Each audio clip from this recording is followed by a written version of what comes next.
Now we are moving to our second panel, enabling and equitability, collectively ensuring services and investments for Sinjar.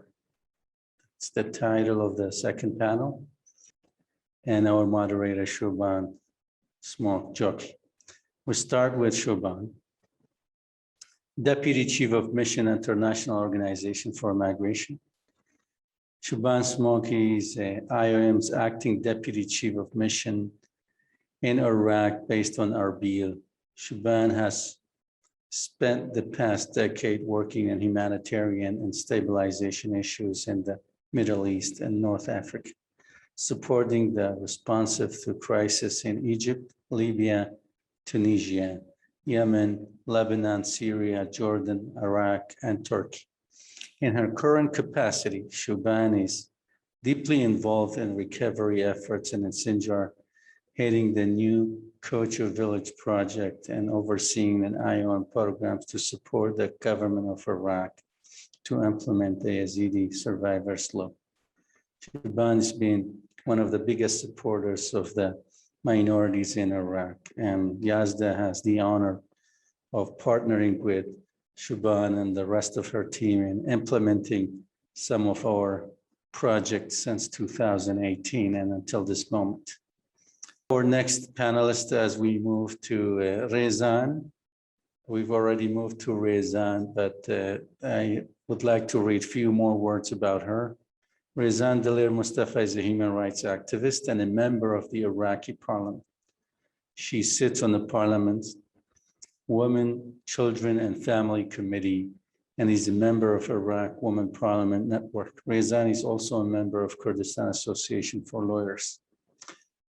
Rezan has been one of the biggest advocates in Iraqi parliaments in spearheading multiple projects, and one of them is the Survivors Bill. And our next distinguished panelist is Dr. Ali Bayati, member of Iraqi High Commission for Human Rights. Dr. Ali Bayati is an Iraqi activist from Turkmen community. He is a neurologist and served as a manager for Dar es Salaam Medical City. Dr. Ali Bayati is the founder and head of the Turkmen Rescue Foundation.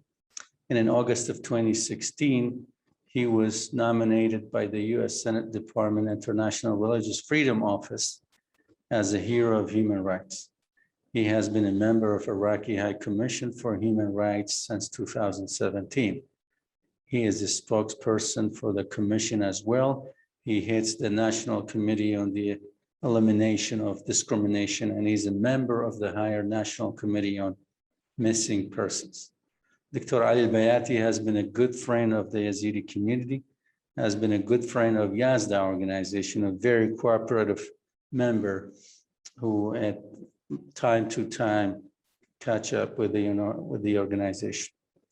Our next speaker was distinguished as well, Ms. Renee Hanna, who's a member and also director of the Syrian Policy Institute. Ms. Renee Hanna is the director in Policy Institute, and she has visited conflict areas in the Middle East to conduct fact-finding missions and has authored a human rights report highlighting issues affecting Assyrians. Renee has partnered with Yazda in multiple meetings with the high-profile officials in the United States, and her organization has been very good partner of Yazda. Before we start, just a couple of words of introduction from me. As Haider has so kindly outlined, I'm IOM's acting Deputy Chief of Mission for Iraq, based in between Erbil and Baghdad, but currently in Melbourne, which is why I might look a little disheveled. It's quite late our time. When I had the opportunity to, well, firstly, I'd like to thank the speakers so far, particularly thanks to Mrs. Zina Haji for sharing her thoughts with us, which I really appreciated. And I'm looking forward to hearing more from her. I believe she's a speaker on the next panel. So thank you very much. I had the opportunity to be involved in some of the preliminary discussions around this event with Yazda and their partners. And I have to admit that initially I had some reservations, because I do think that for those of us who have been working in Iraq for over the course of the last few years, we recognize that the progress in addressing many of the demands of affected communities, and in particular the Yazidi community, has been quite slow. And I did feel to some extent that, you know, days have turned into weeks, weeks have turned into months, months have turned into years. And today we would be discussing many of the issues that we discussed last year and the year before last, without really having seen a lot of progress toward addressing those goals. And I think for those of us who are very kind of strongly or deeply engaged in the Iraq response, also recognizing the very, very kind of, let's say, deep-seated challenges that we face in working toward those objectives, whether they be kind of the recovery of Sinjar, resolving the issues around the lack of clarity or the dual administration of Sinjar. These are things that remain extremely complex to resolve. And so I raised these issues with Yazda.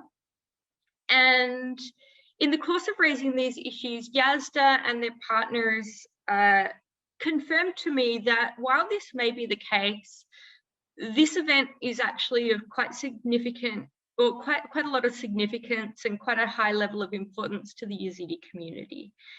It does matter that to mark the anniversary of the Yazidi genocide, we do come together, and that speakers from senior levels of the Iraqi government, as well as from the international community, reflect on the situation of the Yazidis, as well as the events that have taken place over the last few years. And so I think in that kind of a spirit, I'd like to thank all of you for participating. You know, I do think that we do time and time again unpack similar issues to those we've unpacked before, but the fact that we're doing it does seem to matter a great deal to some members of the Yazidi community, and I think that's, you know, that's something that we can all kind of reflect upon as we come together and discuss, as well as, you know, try to put together a more practical plan of action for how we might address challenges going forward. So with that, and without any kind of further ado from my part, I'd like to put 4 specific questions to the panelists who have already been introduced by Haider here. And each of the panelists will have 3 minutes, which is, I know, a challenging amount of time, 3 minutes to respond to each of these questions before we move on to the next question. And I'll call upon them one by one to offer their thoughts. So to start with, the first question is, from your perspective, what do you believe are the immediate opportunities for salvaging and enabling Sinjar over the next 1 to 2 years in socioeconomic development, reconstruction, and rule of law? And first, we will I will hand over to Her Excellency Member of Parliament, Ms. Razan. تحياتي إلى الجميع وتحياتي حارة إلى منظمة يزدا، لأنه هاي السنتين فعلا يقوم بالواجب، وألف رحمة على شهدائنا، خاصة شهداء النساء والرجال والأطفال اليزيديين بإيد الداعش، وكل الشهداء الآخرين بإيد الداعش. بداية طبعا أنا ما سمعت أسئلة مالتك، ما أعرف يعني ما وصل إلي، أما بصورة عامة إحنا نحكي على قضية مرة أخرى شلون الضحايا أقول يرجعون إلى أماكنهم. طبعا ضروري جدا إحنا نعرف كل هاي السنوات، أنا ما أقول 7 سنوات، أقول 5 سنوات إحنا بهذه الطريقة، لأنه أقول 2 لأنه داعش موجود ووضع صعبة جدا، بس تقريبا بعد 5 سنوات دولة عراقية بحكومة إقليم كردستان وحكومة الفيدرالية لازم هم يشتغلوا بجد حتى ناس يرجعون إلى أماكنهم، أماكن الحقيقية. لحد هسه إحنا نعرف أغلبهم عايشين بالمخيمات، أغلبهم سفروا برا البلاد، يعني هذا الحياة صعبة جدا، ودخولهم إلى مناطقهم إذا كان أحزاب السياسية يريدون سهلة جدا، بس عدم رجوع الناس اللي يزيدين إخواننا وأخواتنا، لأنه أحزاب السياسية هم هذه القضية قضية إلهم. مع الأسف مشاكل كبيرة بين أحزاب الكردية، مشاكل كبيرة بين أحزاب كلها داخل الحكومة الفيدرالية وخارج إقليم كردستان وخارج الدولة العراقية، هم أحزاب بها دور لعدم رجوع الناس وأهالي إلى منطقة شنغال. وهذا تقريبا قبل 3 أشهر أو 4 أشهر اجتماع كبير بين حكومة الفيدرالية وحكومة إقليم كردستان، صدروا مجموعة من القرارات حتى ينفذون، يرجعون إلى أماكن، حتى يرجعون الإيزيديين إلى أماكنهم. أما مع الأسف مجرد حبر على الورق، هم ما قدروا يطبقون أي قرار أو يطبقون أي فقرة من القراراتهم، مع الأسف، لأنه هذه القضية صارت قضية الأحزاب السياسية.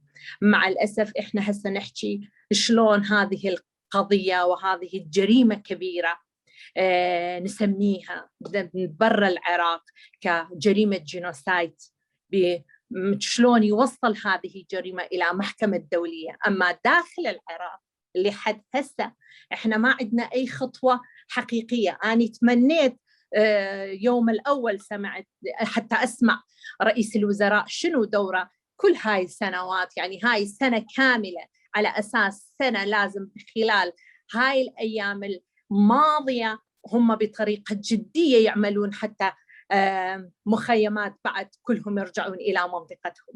إحنا نعرف بعد إحنا شرعنا قانون ضحايا الإيزيديين، هذا القانون حتى بها تشكيل لجنة مختصة بمنطقة نينوى، وهذه اللجنة وهذه الدائرة المختصة شلون الضحايا يقدرون يروحون إلى هذا المكان حتى يأخذون حقهم كحق شرعي لهم. مع الأسف لحد هسه حتى هذه المديرية بصورة حقيقية وواقعية ما شكلت، لأنه داخل المديرية هم عندهم مشاكل أحزاب السياسية، منو يصير مدير، منو يصير عضو داخل هذه المديرية.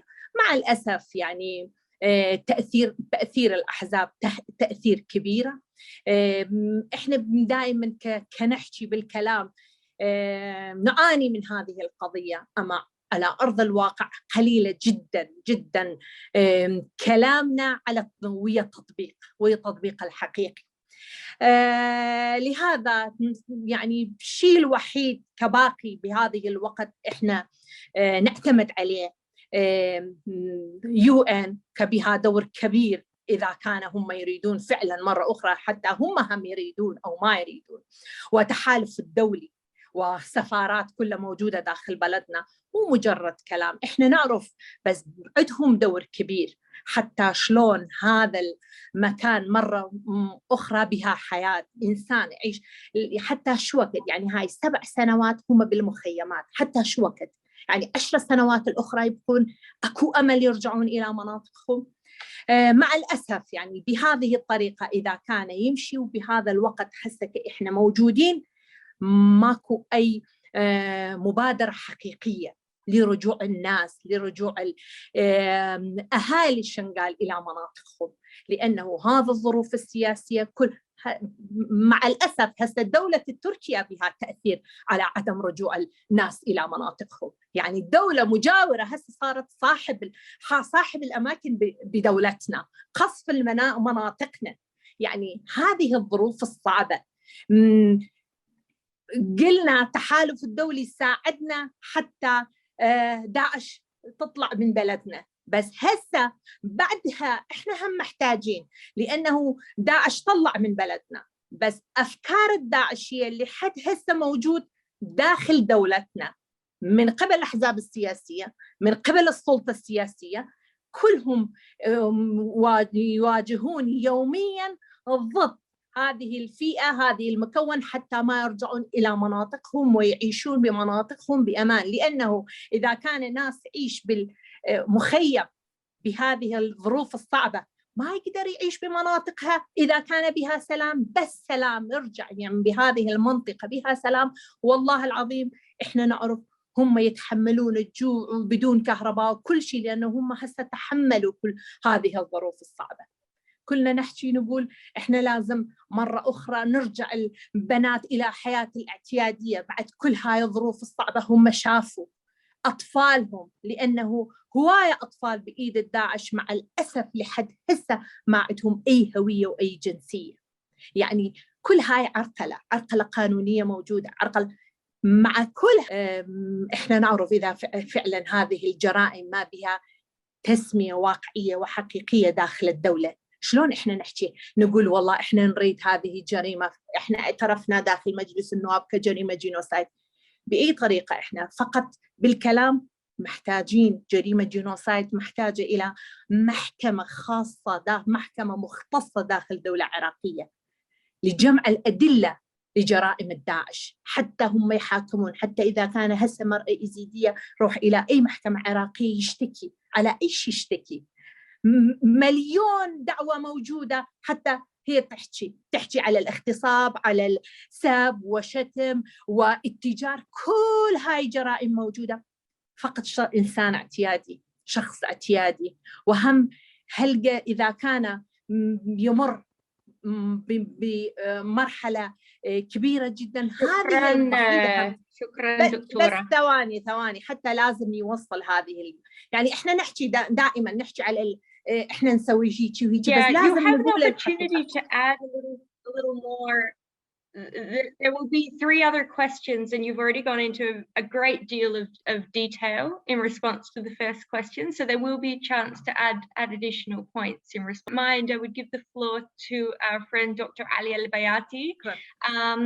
Dr. Ali, let me just again read the question. From your perspective, what do you believe are the immediate opportunities for salvaging and enabling Sinjar over the next 1 to 2 years in terms of economic development, reconstruction, and rule of law? Thanks for Yazda and my friend Haider and all our colleagues and all guests. And thanks for this opportunity to be here. Starting from your question, of course, and specifically starting from socioeconomic development as short-term, I think, and according to UN policy on post-conflict socioeconomic development, the most important step here is providing employment opportunities, which is vital to short-term stability, reintegration, economic growth, and sustainable peace. Of course, specific attention should be given to the needs and capacities of conflict-affected groups, with particular attention to issues relating to unemployed women and youth. It will help, of course, in sustaining reintegration of ex-combatants, including former child combatants, refugee IDPs, and the development program should be, of course, competent, comprehensive, and conflict-sensitive, aiming for sustainability and prompt gender equality. Other efforts to rebuild society may include providing security for citizens, reforming legal and political institutions, revitalizing economic and social structures, assisting the return of IDPs, promoting reconciliation. While if we talk about post-conflict reconstruction, of course, it is a complex process that incorporate short, medium, and long-term programs to prevent disputes from escalating, avoid relapses, and build sustainable peace. One of the important administrative structures that might help facilitate and fasten reconstruction is establishing post-war reconstruction body, either at the level of Sinjar or Nineveh as a governorate, or even at federal level, to bypass the bureaucracy. After any war, in addition to economic reconstruction, countries need to advance political reform, restructure the armed forces, create and train civil police forces, establish an adequate institutional framework, and deal with the psychological trauma of war. And finally, if we talk about security and justice as important stepping stones in the rule of law, of course, neither can be left unattended in preventing conflict, nor in responding to or recovering from the same. At the national level, at least, conflict prevention and recovery, democratic governance, poverty reduction, gender equality, and the Millennium Development Goals will depend on the capacity to prevent and manage conflict, while also advancing political, social, and economic aspiration. The rule of law is both, we can say, both the vehicle and its manifestation. Thank you very much. Thank you very much, Dr. Ali. And to respond to the same question, I give the floor to Ms. Reina. To first begin by thanking our colleagues at Yazda and the Zavigian Partnership for the invitation to speak today. I am proud and honored to join you and these esteemed panelists in solidarity on this day and every day to commemorate, the Yazidi genocide. And on behalf of the Assyrian Policy Institute, I would like to express my sincerest condolences to all those who experienced loss 7 years ago. We continue to be inspired by the incredible work of Yazda on the ground in Iraq and abroad. So thank you. I really appreciate the comments offered by the other panelists here, and to save time and to avoid being repetitive, I'd really like to focus in on the question about reestablishing the rule of law. As we all know, security really is at the bottom line, and as emphasized by Dr. Al-Bayati, it really comes down to the question of stabilization and security. As we mark the 7th anniversary of the Yazidi genocide, minimal progress has been made towards long-term stabilization, and both Sinjar and the Nineveh Plain remain divided among contesting actors. And the presence of these competing groups creates opportunities for actors whose interests are contrary and different from those of local populations and the government of Iraq to exert influence and disrupt return and reconstruction, and really undermine any positive developments that have been made in recent years.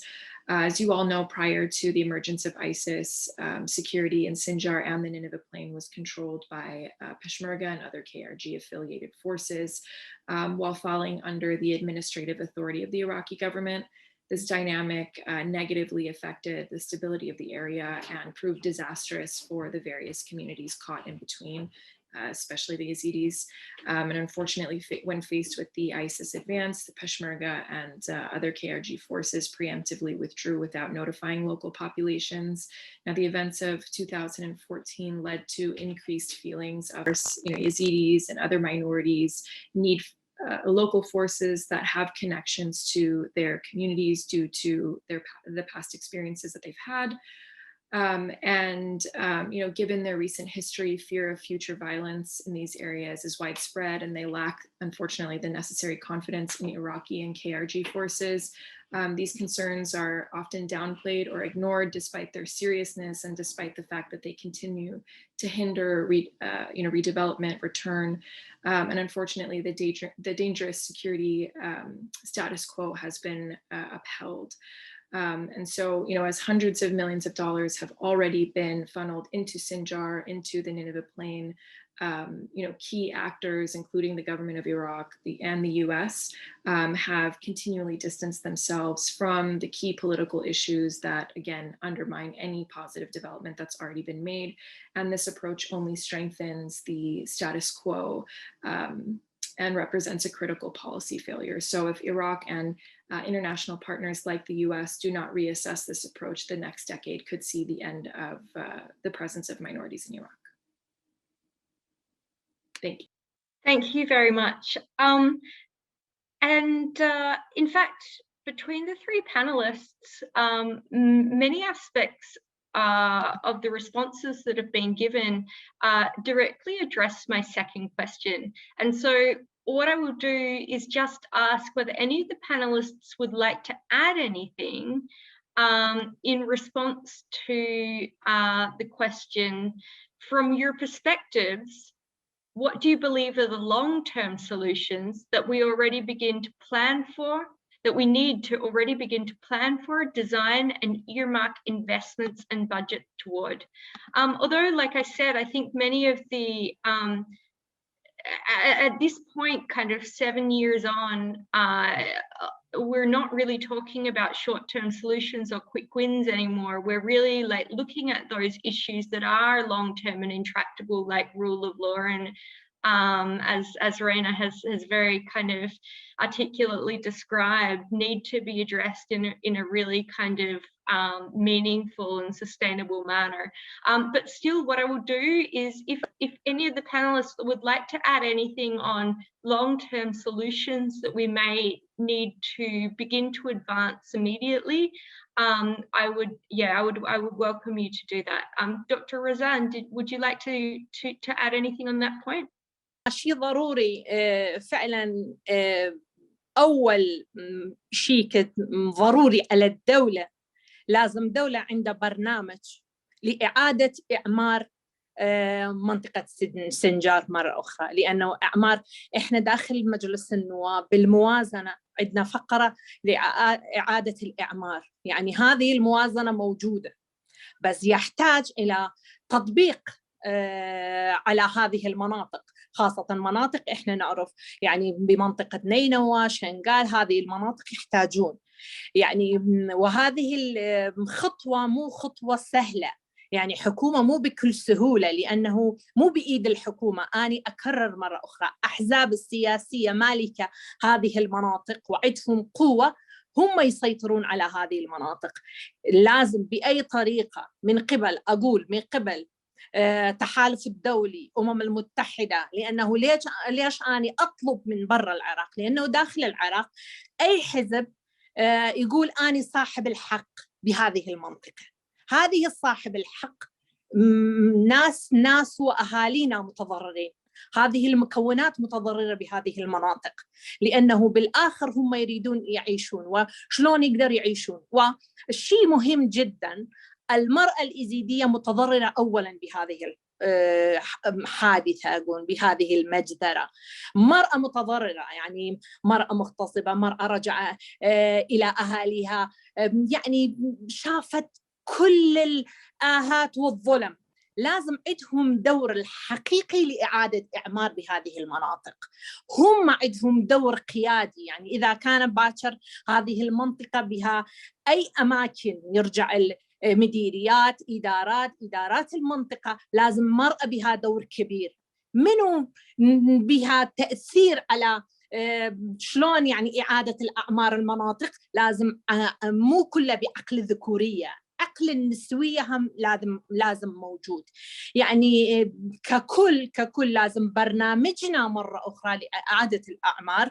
المرأة المضحية لازم بها دور كبير. وشيء آخر أنا أكرر مرة أخرى، يعني قلت بالبداية، إحنا محتاجين إلى محكمة مختصة، لأنه حالياً هذه المتضررين إذا فعلاً حتى يطلبون تعويضات تعويضات، مو فقط تعويضات الجزائية على هذه الجريمة، تعويضات المدنية بالمناطقهم، تعويضات إلى أماكنهم. إذا كان فعلا اللي يشكلون المحاكم المختصة بمناطقهم هم يستفادون، لأنه أنا أعرف هسه هذه المحاكم ما ينتهي وقراراتهم مو مستعجلة، بس لسنوات الجاية أنا أريد بعد 5 سنوات عندهم فعلا قيمة قانونية، عندهم قرارات وقوانين صادرة من المحاكم المختصة. Thank you. شكرا دكتورة. Dr. Ali and Reina, would you like to add something on long-term solutions and what we need to consider and start to work toward and budget for at this point in time? Yeah, thanks again. Of course, it is clear that economic development and poverty reduction can significantly reduce the incidence of conflict. This is of particular importance for a country like Iraq recovering from violent conflicts, considering the poverty and even extremely vulnerability to slipping back into violence. Economic development therefore plays a key and interrelated role along with political development and the maintenance of security in post-conflict peace-building processes aimed at creating lasting and sustainable peace. In addition to the threat of relapse to violence, post-conflict, the country is afflicted by a range of other serious risks and capacity deficits, including political instability, severe security problems, and lack of institutional capacity. The weak institutions are known as well to hamper investment, exacerbating underdevelopment. Physical infrastructure is damaged or unavailable, including electricity, water, transport, and access to land. Corruption is often endemic, while transparency and the rule of law are either absent or extremely weak. These are all strong limiting factors on economies as shattered by conflict and deprived of skilled labor as they struggle to cope with the effect of brain drain and capital flight. So economic development is essential for every country, but it is especially crucial for those countries in the aftermath of protracted armed conflict like Iraq, needing peace building, recovery, and construction. Development aid alone cannot transform damaged economies, and it is here that foreign direct investment can be a valuable tool to revitalize such countries, including, of course, Sinjar and other minority inhabited territories, rebuild infrastructures, and eventually even eliminate the need for aid. Regard for history, economic experiences, local culture, and tensions should inform the adoption of a post-conflict private investment system that is specifically tailored to the country's need. Of course, encouraging a form of foreign direct investment that benefit its post-conflict zones relies upon prioritizing quality of investment rather than quantity. The lack of developing the task of developing countries and particularly those emerging from years of conflict cannot be, of course, be left solely to market forces. Here we mean FDI can only be justified if it is high value, if it is of high value and makes a real contribution to the host economy in terms of job creation and spillover of knowledge or technology. And thank you very much. Thank you, Dr. Ali. And Reina, anything that you would like to add on this point from your side, please go ahead. Sure. So just really quickly, from the Assyrian perspective, the long-term solution has really been the same since 2003. And that solution lies in Article 125 of the Iraqi Constitution. Article 125 is an exceptional constitutional provision for a territorial federal solution within Iraq's federal system. This provision is distinct from local government, which is explicitly provided for in the authority of governance under Article 122, which specifies the place of districts, sub-districts, villages in constituting governance. It is on this basis that Assyrians have sought the establishment of a Nineveh Plain governorate since 2005, and more recently, Yazidi leaders have called for a standalone Sinjar governorate. And this would ultimately enable these communities to govern their own affairs. And on that note, the administrative, political, cultural, educational rights of Yazidis, Syrians, and other marginalized peoples should be protected regardless of transformations in population or demographic character of Sinjar or the Nineveh. In the aftermath of genocide, such a province for Yazidis, Assyrians, and other minorities in these areas is even more urgently needed. Standalone governorates in Sinjar and the Nineveh Plain protect these communities and provide some measure of self-governance and self-defense, while also advancing long-term stability in the region.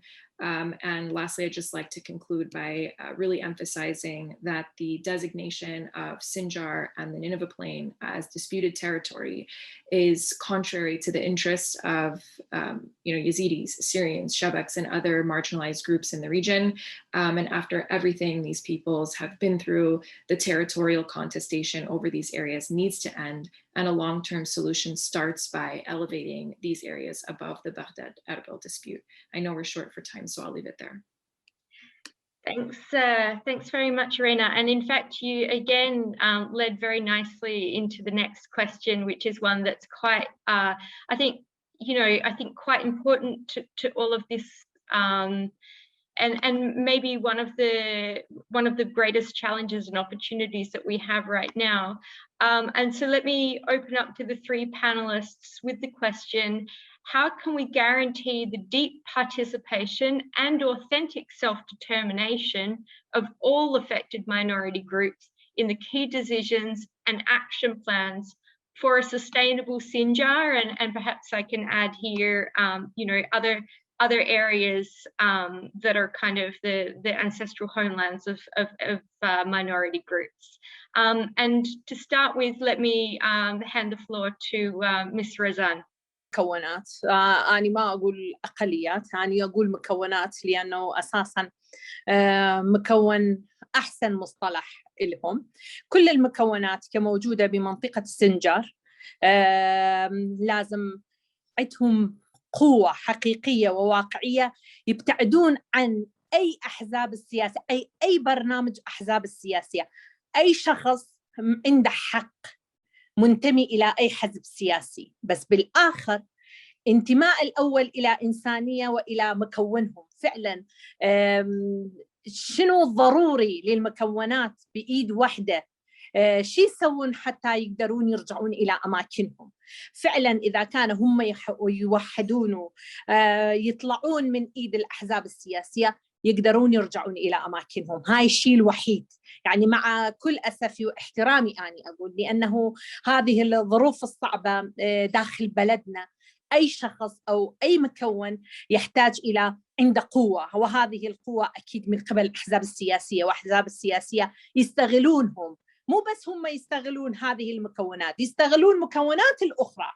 لهذا لأنه هم وضعهم أصعب من المكونات الأخرى، طلعوا من أماكنهم وما عندهم حياة وبالمخيمات أو برا البلد، لهذا وضعهم أصعب وضع. لهذا لازم ويا كل المكونات الأخرى عايشين بهذا المكان بإيد واحدة يقدرون يرجعون إلى مناطقهم ويطلبون بطلب واحد. يعني مرة أخرى أقول، مو بطلب أحزاب السياسة، بطلب واحد إلى هم حكومة إقليم كردستان وإلى حكومة الفيدرالية، حتى مرة أخرى يرجع الحياة إلى مكانهم، لأنه إذا كان هم مو موحدين، مو عندهم برنامج موحد، مستحيل أي حزب سياسي يقدر بقناعة يرجع الأهالي إلى مناطقهم. يعني هذا حقيقة واقعية. احنا نقول حتى المنظمات الدولية مع كل احترامي هم في بعض الأحيان هذا الموضوع الإنساني واحترام الحقوق الإنسان واحترام الإنسانية وحق المرأة في بعض الأحيان مجرد يصير كلام، لأنه إذا كان فعلا هذه الحقائق كلها احنا نحكي بها وجود خلال 7 سنوات، ليش ما نشوف على أرض الواقع أي تطبيقات بهذه الأمور؟ Thank you very much. Over to Dr. Ali. Yes, Siobhan. Well, participatory governance at the local level facilitate the involvement of local communities in policy decisions. This creates a shared commitment to peaceful progress that reduce the likelihood of violent conflict. Peace cannot be lasting unless both men and women, as well as those in minority groups, participate in shaping post-conflict reconstruction and are able to enjoy its benefits equally. However, effective decentralization for participatory governance requires political will, civic will, capacity development at the local level, and careful implementation.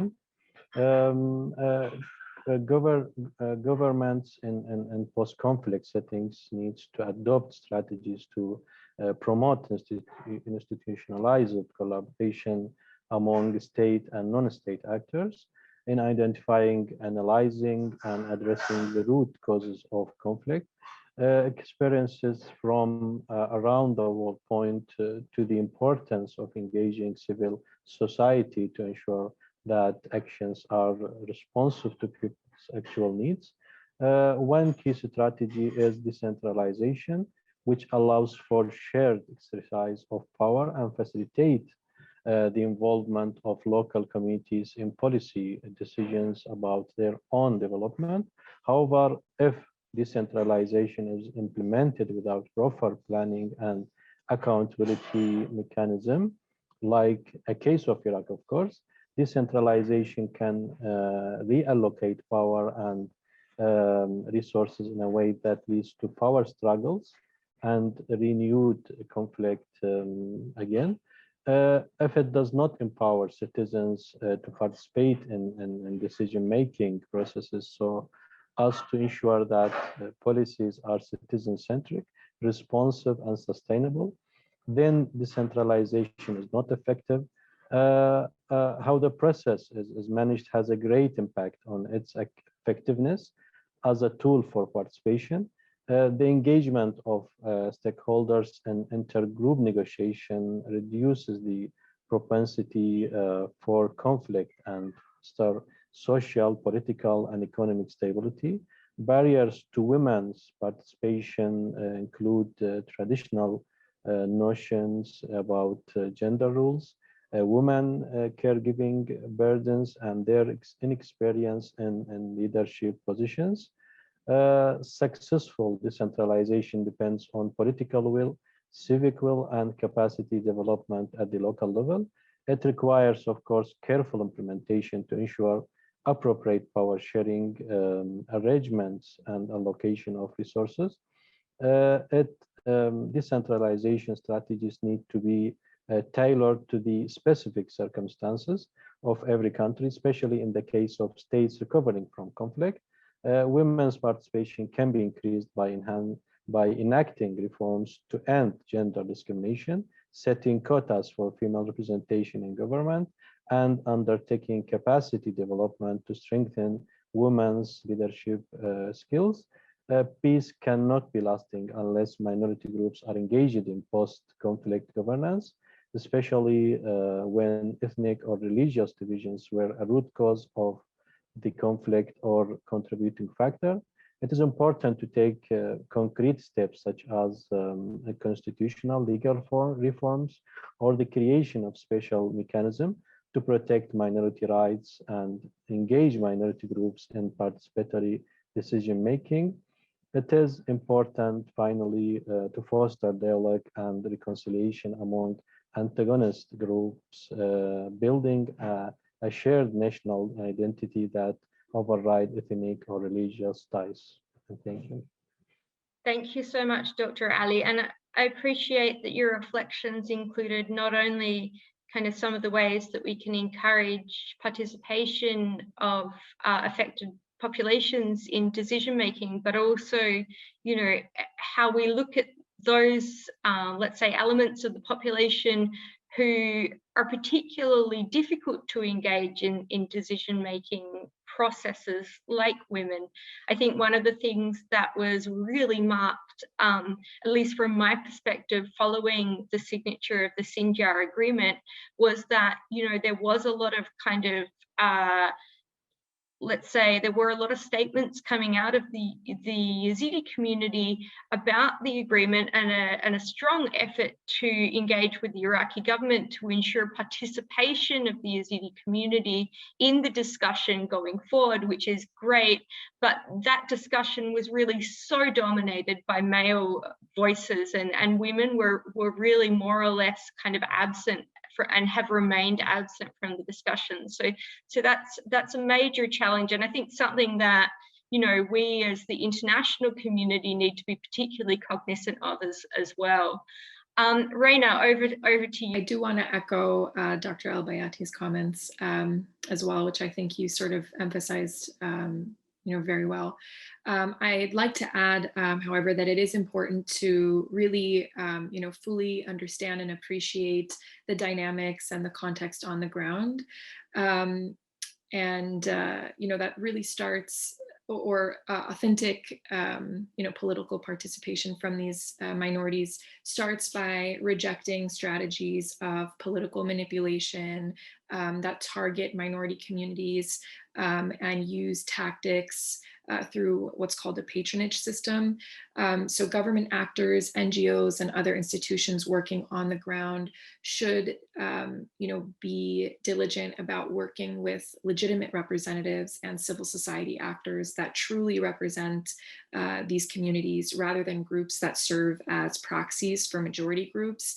Now, within the context of Northern Iraq, a proxy organization is ostensibly a minority political entity or NGO or security force, which is created and or funded by an external entity such as the Kurdistan Democratic Party or the KDP, or more recently the Badr organization. And these artificial entities are used in Sinjar and the Nineveh Plain mainly by the KDP, but also by other majority parties, ultimately to advance their own interests and agendas as part of a patronage system. So visible community figures, including political leaders and clergy in the Christian community, are co-opted by the dominant majority parties such as the KDP. And in exchange for a party salary, these figures are expected to publicly and privately endorse and promote the KDP or other groups and their agendas within these communities and with foreign officials and entities. And these tokenized individuals or proxy organizations are frequently presented by the KRG or others as symbols of ethno-religious coexistence under their rule and a validation of their agendas. These proxies are also expected to counter claims made by Yazidis, Assyrians, or other minorities about abuses and injustices committed by the KDP and others. And this racist exploitation of vulnerable groups through this system of patronage, of course, is not exclusive to Yazidis and Assyrians. These tactics are also employed with communities like Shabaks, Turkoman, and Kakai. And these practices must be rejected in order to ensure that the needs of minority communities are heard and understood, and to help eliminate artificial political divisions within the community. And really prioritize the needs of local populations. This also means, sort of returning to my first point, that these majority groups, including the KDP, must be excluded from the security of these areas. For years, even prior to the rise of ISIS, these groups, and again, in Sinjar and the Nineveh Plain, it was predominantly the KDP, used its military influence in these, so-called disputed territories to enforce its policies and agenda, and employed heavy-handed tactics to silence activists and political opponents. So again, in order to ensure authentic participation and representation of Yazidis and other minorities, these practices must be condemned and rejected, not legitimized as they have been. And it's so important to work with and really prioritize representatives and groups and civil society actors like Yazda, who are authentic representatives of these communities. And it's those groups that must be included in the dialogue and the decisions that are made about these areas and these communities. Thank you very much, Reina. Very, very clear. I have one last question for the panelists, and we've only got a few minutes left. So I would perhaps ask that we combine kind of responses to the last question with some concluding remarks, if you would like to add those. So the final question is, what can an inclusive, competent, and accountable governance body and framework look like so that we can measurably advance toward a sustainable and prosperous Sinjar? So that's, what can an inclusive, competent, and accountable governance body and framework look like so that we can measurably advance toward a sustainable and prosperous Sinjar? Quite a challenge to respond to in your final couple of minutes, I think, but interested to hear at least your kind of initial thoughts and concluding remarks. So go ahead, Dr. Ali. Thank you very much. I think the most important here is to raise its, Sinjar, to raise its administrative level by establishing a new governorate, including either in separate form or all three minority inhabited territories, including Sinjar, Tel Afar, and Nineveh Plain, aiming for even in the future as a special region like KRI. This is a constitutional claim, of course, will give a better community and local participation in building and investment, as well as securing the whole region and stabilizing it as it will be ruled and protected by local security forces. The opportunities for international participation in construction and building investment will be more easy and more effective. And thank you very much. Thank you very much. Reina, would you like to add to that?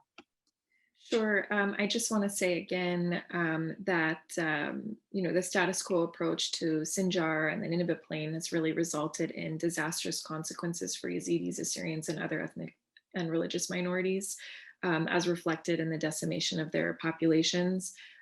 Threats against democratic rule in Iraq are many, and the state, of course, remains institutionally weak. It may take years before a democratic breakthrough is made, but the popular uprisings have shown that the Iraqi people are seeking less corruption and immunity and more transparency and economic reform. However, Yazidis, Assyrians, and other vulnerable peoples do not have the luxury of time. Therefore, urgent measures and proven policies are needed to ensure their longevity. Again, status quo policies translate into policies of second-class citizenship for Yazidis, Assyrians, and other minorities. The government of Iraq and its international partners have the opportunity to break with the harmful policy framework of the past and to pursue new and informed policies that establish the conditions of real equality for Iraq's most vulnerable peoples.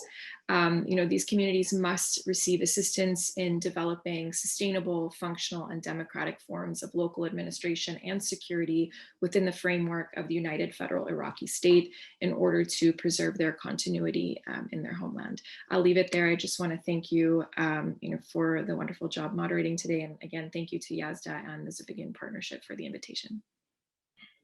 Thank you so much.